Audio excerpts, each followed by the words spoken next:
well known for getting along so well and just being really complimentary of each other. And our speeches are thematically similar. So, enjoy. Meg, you do realize you just married a man with the words death before dark side on his arm. Death before dark side. Yeah. For those of you playing the home game, this is a reference to the dark side. You know, the James Earl Jones, Luke, I am your father, that dark side. I just wanted to make sure you were aware. It's a little late now, but we could find a JP again, I'm sure. Though I jest, and quite well, might I add, Dan does have that tattoo, along with one or two others. Some people crochet, others professionally write wedding toasts. Dan tattoos. This choice of expression is fitting Dan, the youngest of our Spencer audience, because he wears not only his geek-tastic interests on his arms, but his heart is also out there as well.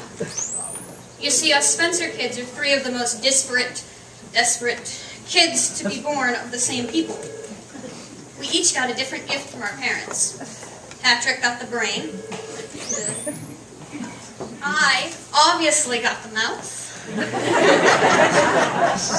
But Dan got the heart, and it's huge. So Meg, tattoos aside, be grateful you got the best of us. Remember earlier, now please pay attention, there's another speech after me, so hang with me.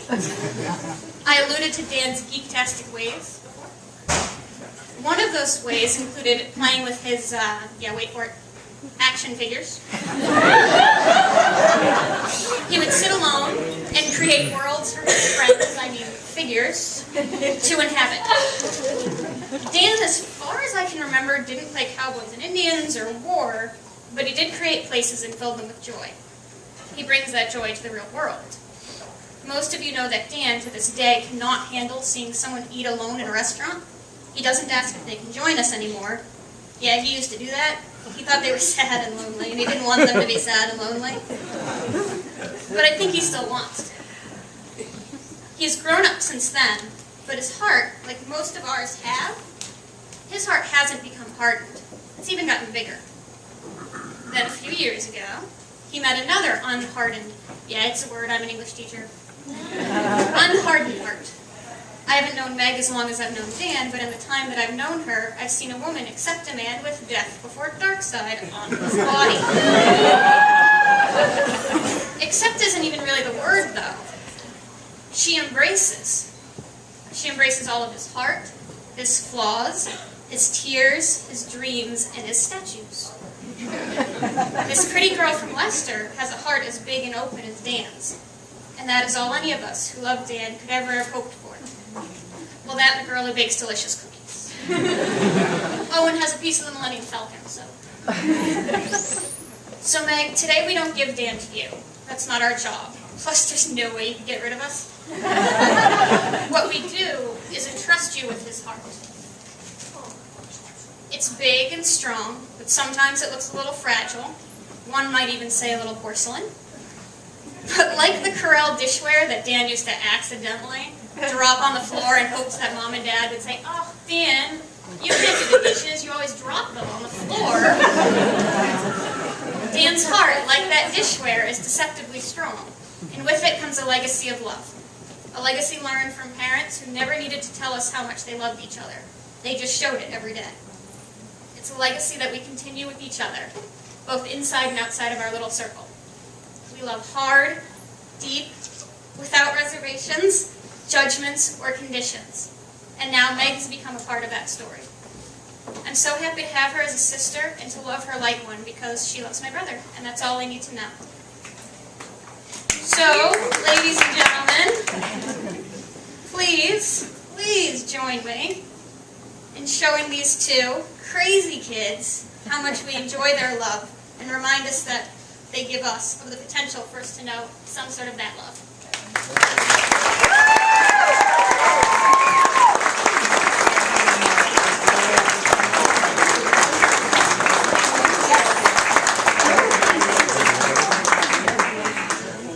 And now, Casey, if you give the mic to Melissa, please.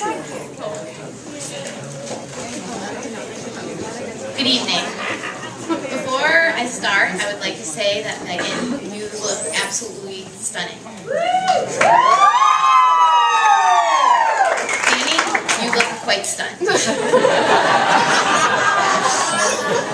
those of you who don't know me, I'm Melissa, and I'm the best friend of the beautiful bride.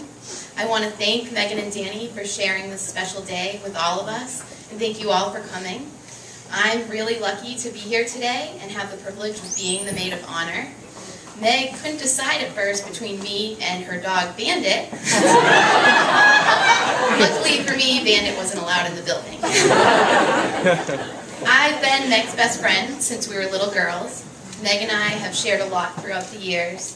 We hosted foreign exchange students together, ran track together, we were roommates in college, and we even rented our first apartment together in Worcester.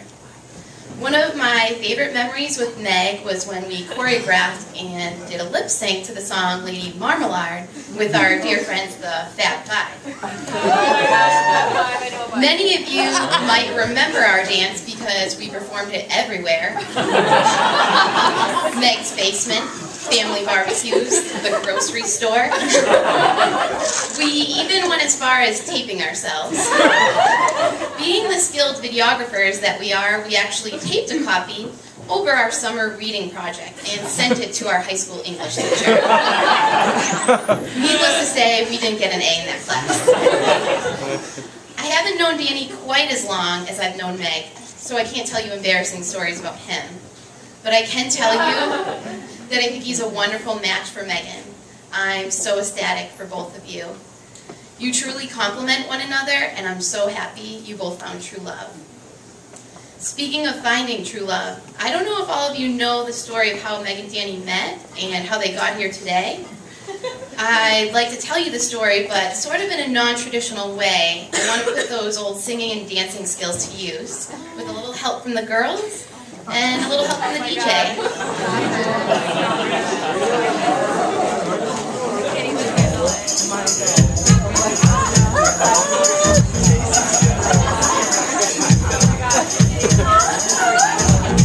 Now this is a story all about how Megan found herself in a wedding gown, and I'd like to take a minute, so just sit right here and I'll tell you how we ended up at the wedding of the year.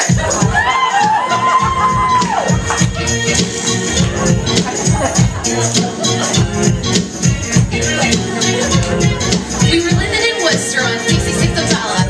The International St. Murphy's Hall to keep ballers, chilling out, maxing, partying late, playing single life, not wanting to date. But a party at our apartment brought Danny about, and by the end of the night, those two were making out. Danny asked Megan out, and she said yeah.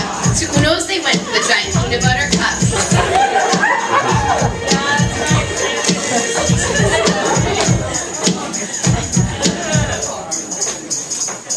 They continued to talk, and their friendship grew. Meg adored the firefighter who came to her rescue. The first date at Uno's was all it took. Just a short time later, official on Facebook.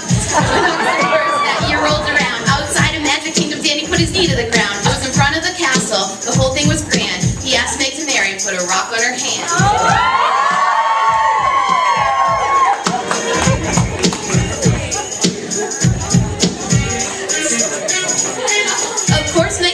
Was quick to reply. There was planning and tanning and a dress to buy. They moved it together into Danny's new place, even with life-size statues. There was plenty of space. On the couch, that abandoned spot, gotta show some love for the family mascot. Looking at these two on their wedding night, we should all be believers in love at first sight. So as I wrap this up, there's one last thing I want to say. Thank you, Meg and Danny, for sharing your special day.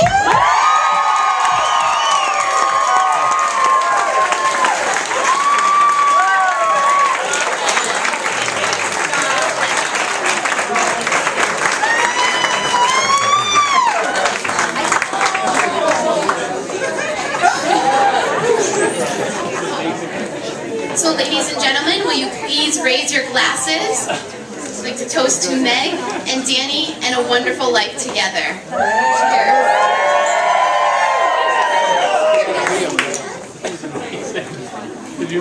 Cheers.